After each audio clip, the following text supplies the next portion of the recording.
काँग्रेसचे प्रदेशाध्यक्ष अशोक चव्हाण आक्रमक, आमदार अब्दुल सत्तार यांची काँग्रेसमधून हकालपट्टी।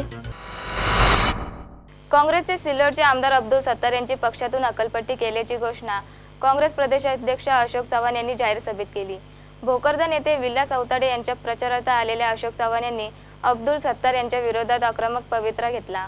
काही लोक पक्षात राहून पक्षविरोधी काम करत आहेत। जालन्यात एक भूमिका आणि औरंगाबादेत एक भूमिका असं चालणार नाही।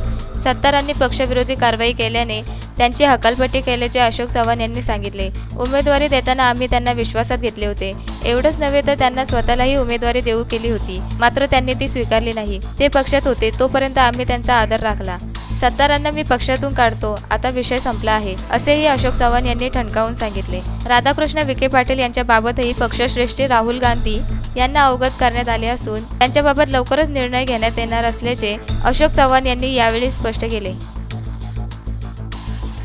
ब्युरो रिपोर्ट, संवाद मराठी लाईव्ह, जालना।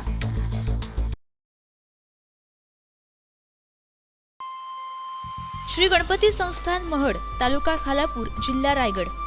श्री वरदविनायकाच्या भक्तांसाठी भक्त निवासाची सोय, स्वच्छता आणि 24 तास गरम पाणी, CCTVची नजर। आगाऊ नोंदणीसाठी संपर्क करा 021 92 26 69 12 72 76 47 38 54।